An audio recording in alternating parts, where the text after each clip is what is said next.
presentation is brought to you by Mr. Main Event Brian Waters and the real Dwayne Alley. The Wrestling Realm, the show for the intelligent wrestling fans. Off the top rope, I dwell in the wrestling realm. Like Jake stay in the snake pit and Kane be in hell. Like Jake to stay in the graveyard, I'm punk in the shy. Call me Snooker cause I'm super and fly. You can hate all you want, but I'm flossing. The Miz said I'm awesome, and I'm upholding the law just like the big boss man. With Mr. Main Event Brian Waters, the real Dwayne Allen. Toss you over the border like Hernandez, Mandez, pressing the stands. It's the show for the intelligent wrestling fans. Hitman like Hawk, but I'm not from Calgary. I'm all about the bill, so let that gold dust shower me, empower me like Farouk and the nation. If you don't know your history, then you should change the station. But if you do, you can cruise to YouTube / the wrestling realm. Your lessons are stale. Say the same old lines, man, you destined to fail. Like the Shockmaster or the wrestler Nails. I'm a heartbreak kid, and my bid to be champion is unmatched. Anybody step, I'm face planting them. With Mr. Main Event and the real Dwayne, you the sisters of love, we the powers of pain. You see we coming with a spear while your monkey flipping. Then we have perhaps the worst Undertaker match. No, the second worst Undertaker match. Because I think the one in 19 was terrible. Where he's taking on your boy, the Giant Gonzalez. No, he's not my guy. That's just not, no. Now, Undertaker. He had a bodysuit, for goodness sake, with hair on it. Come on now. I mean, excuse me, WWE's talent department. I understand what's back there, but there was nothing you could do. Was there anything you could have possibly did? Well, even as a kid, I was like, oh, no, that's just stupid. I'm sorry. I knew it was a bodysuit, but I was thinking, like, first, no, he's not naked, because that don't... What the hell? I just even the WWE magazine myself, what is this guy with that bodysuit on? I see the zipper in the back. May he rest in peace. How did that match go on longer than Razor Ramon versus Bob Backlund? Because, you remember, what happened? Because I know they had the thing where it's like nobody had knocked him off his feet. Yeah. You know, that was his thing. Nobody had knocked him off his feet. Undertaker was that guy to finally do it. But and then that took like 5.5 minutes. He threw in, Harvey Whoopman throws in the chlorophyll cloth. Right. And he makes him pass out. And then that's when they disqualified him. But then Undertaker comes back out there. They was like, we've seen a lot of body on stretchers, but we never seen him on one. And here he comes, and he beats up the Giant. That's when he put him off his feet. After that, okay. And then Giant Gonzalez walks away, and Paul Bearer's holding him back. But you know, he's like you said earlier about the Undertaker in the previous episode. This is where he was a Undertaker. You know, he was a. Now it's just he carries a name because it's associated with him, but he's not a true Undertaker no more. You know, like I remember.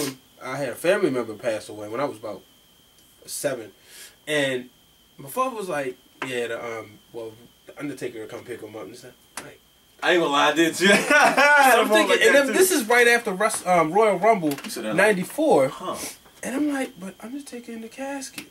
And my father goes, "Oh, it'd be a different one." He was, "What thing about my parents? They do I love wrestling." They was, "No, you dumb idiot." They were rooting for you, no. You know, they wasn't. No. It was funny. Your dad goes, "Oh no, it's just a different one." Oh, okay, yeah. Yeah. I ain't gonna lie, it happened to me. I think my mother's great grandfather had passed away or something. And they was like, "The Undertaker." I was like, "What?" And I was like, "Is he gonna choke slam?" I wasn't a nice kid back then. But actually, I found out that that's a guy that does the funeral. Yeah. It made sense, but I was like, "Oh, so that's why." Yeah. We think to see Mark Calloway. Yeah, So then we have the main event. So we thought. Yokozuna taking on Bret Hart. Another promo. But it's Hulk Hogan. And Hogan's basically cuts the promo, says the belt is not going nowhere. Because they sit up there the whole time. If you remember, to the build up to this match, Yokozuna's talking about he's going to win the WWF title and he's taking it back to Japan. And then you have Bobby Heenan, who was just rooting him on.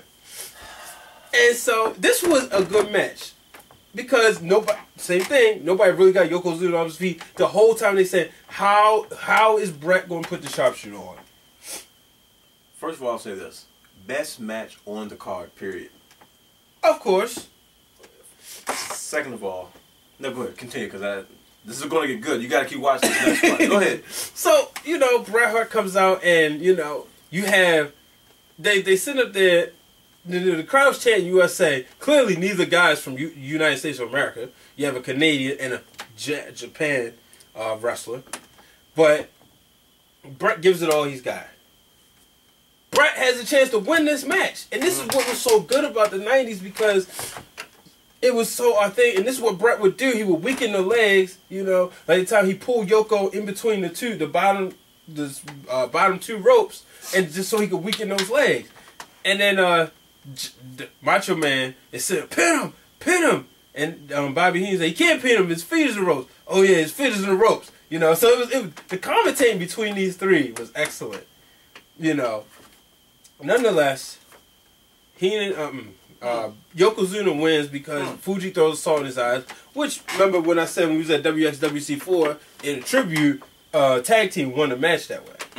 Which I was like, oh, that's WrestleMania 9, how Yoko won his first title. Because every match had like a Yoko finish to it. Kind of, sort of. Like a couple of them. Yeah. So, Yokozuna wins the title. And then they sit up there celebrating. Here comes Hogan. So, as a fan, when I'm as a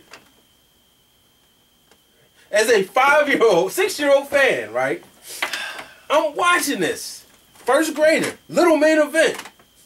You know, this is I'm up this night because it's WrestleMania night, so I'm allowed to stay up as late until this goes off. You know, and go to school the next morning.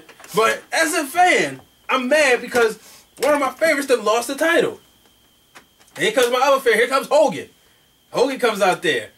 You know, he saves Bret Hart. Bret's got salt in his eyes. What does Bret do? Hey, Fuji. Hogan, you yellow belly. My Yokozuna, issue a challenge. Are you scared of me? My Yokozuna challenge? Come on, you yellow belly. Come on. Do it, Hogan. Do it. Hogan, Fuji, he's issuing a challenge to the Hulk Hogan. Do it. Hogan gets in the ring. There's no bell that rings. If you notice, go back and look at the tape. The bell never rings. You know who rings the bell? Macho Man. Wow. Ding, ding.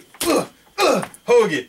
They gonna try this out because it worked for Bret, so it's gonna work for Hogan. Hogan ducks, clothesline, throws Fuji out the ring, leg drop. We got a new WWF champion in a whopping 21 seconds. And the crowd goes wild in Las Vegas, Nevada. Did you see anybody mad that night? No. That's why this is my favorite WrestleMania, because my favorite. Bret Hart was mad. Yeah. So what? Oh, Bret wasn't mad that Hogan won the belt. Bret was mad because Hogan didn't pass the torch. Let's get it correct. That's the same thing. No, it's not. All right. That's like me being mad at you. How's he gonna pass the torch? It wasn't his torch to pass. He already had his match. Oh, Bret. Hogan. He wanted that. He just wanted him to like him. No, he just wanted him to like him. He's trying to show him a choice. No, that doesn't work. That's what Bret was mad about. But the bottom line is, that's over with. He said, I spent all this time retraining the crowd. But the bottom line is, nonetheless, Bret wins. Hogan wins. He's the champion. The crowd is happy. Like he told Vince, for 8 years, the crowd then went home happy after WrestleMania. Do you really want to send them home? This is a different era. Okay. Now you can do that. I mean, you think about the first WrestleMania where the heel wins. Okay. WrestleMania 16. Tell me you wasn't pissed. WrestleMania 2000. We done had a good WrestleMania, and Triple H keeps the belt instead of The Rock win. I prefer not to answer. Because you was pissed. I plead the fifth. It's my constitutional right not to answer your question. So, nonetheless, now you personally, you might have been bored at WrestleMania 20 when Benoit won. Oh yeah, you was probably bored, but it was a good moment, you know. But last year people could say The Miz winning, but also we get rock bottom on John Cena, so people was happy. True. But that would have been the first WrestleMania where the people would have went home ticked off. And it made sense. You let Yoko win in the King of the Ring and you give him a long run. I understand Bret being upset, but come on now. What do you do with Yokozuna? If Bret wins, if Hogan keeps the title to SummerSlam and then doesn't pass the torch, unless you just give him a one-on-one match, I can see, yeah, they should have had a one-on-one match, no title involved. But if Hogan keeps the title to SummerSlam and then passes to Bret, what do you do with Yoko? Well, I guess you have a point there. Thank you. That's all I want with. Just the same way you told me about the reason why Bret Hart couldn't get the title back from Shawn Michaels. Because it wouldn't have made sense. Only because you made sense with your argument. Because if you was going to say something else, I was like, no. But when you put it that way, okay. And like people say, this WrestleMania was all over the place. You know, it was the world's largest toga party. It was something different. It's the first WrestleMania outside. I understand it. But to me, I enjoyed it because it has so much. And yes, I'm going to be biased because it's my first WrestleMania at my house. You know, I didn't have to go to my grandparents' house to watch it. Mm-hmm. So yeah, I'm going to be biased. But it was still good. It was still a good WrestleMania when you sit back and look at it. As a Hogan fan, Hogan saved the day. Well, that being said, I get what you're saying. So, I mean, I don't like it, but it does make sense in a way. I still think, it was probably one of the worst WrestleManias. But, ladies and gentlemen, it's not about what I think.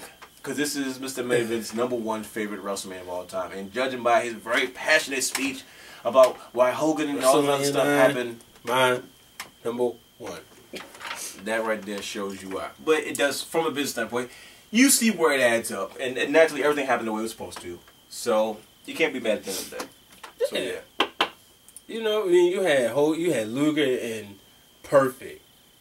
That was a good match. I just did not like this WrestleMania in the ring, which led to, this WrestleMania led to a lot of things. Bret say he was trying to, like you said, re-brainwash the crowd, because that's also, not brainwash, such a bad word, but he was trying to reteach wrestling. Recondition the people into something, to a new product. Yeah, but this was the last of that 80s era. When you look back at Absolutely. it, this is the your DiBiase's. This is the first one where Piper's not on the first one where Piper's not on the card, or not nowhere to be found. This is the first one. Savage wasn't on the card. People say, but they don't understand why. Well, it wasn't no room for Savage. He was still people who have no Booker T all the time. Right. Savage was the first Booker T. Right. You think about raspy voice. Former icons in wrestling, not Booker T's, in my opinion, an icon in wrestling. Maybe not an icon as a cross promotion, but he's an icon in wrestling. Right. So you had their place in commentating makes sense. Right. So this wasn't a bad WrestleMania. So, ladies and gentlemen, that is why I chose WrestleMania 9, the world's largest toga party. Live, Caesar's Palace, April 4th, 1993. Need I say more? I wish you would. You've watched that way too many times, man. And guess what? Still will. You're going to end up going to WrestleMania rehab. I'm telling you. You laugh right now. It's not funny. It's a serious situation. You know what? Leading to last year's WrestleMania, it was kind of worse. I watched every WrestleMania within a span of 45 days. Talking about his tradition. That's what he told me. No, WrestleMania 9 is tradition. I couldn't do that again because what happened was I think as bad as 27 was, I think it was that much worse for me because I had seen so many WrestleManias, so I had high expectations. Yeah. So I was like, okay, I'm not going to watch them all this year. I'm just going to pick and choose my favorites. But WrestleMania 9 is the tradition. You gotta watch it. It's just, ladies and gentlemen, that's how passionate this guy is. It's a tradition. He can't watch a new WrestleMania without watching WrestleMania 9 first. That is correct. That's And it's the first ones. It's the only ones where the head shrinkers wrestled. Unfortunately. Yeah, that's a different story for the day. I just keep getting mad. But yeah. Well, ladies and gentlemen, get ready. Because the real Dwayne Allen's going to reveal his #1 favorite wrestler, Mania. And I'm going to say this. I'm pretty sure people will probably like his more just based off the recent indications of the wrestling realm. Since everybody seems to hate my favorite WrestleMania. But guess what? I'm Mr. Main Event. I don't care. It's my favorite. Bottom line. He is the real Dwayne Allen. I am Mr. Main Event Brian Waters. Check us out. UltimateSportsTalk.com, pwjournal.wordpress.com.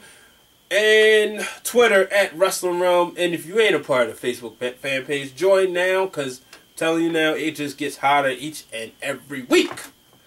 I'm out, ladies and gentlemen.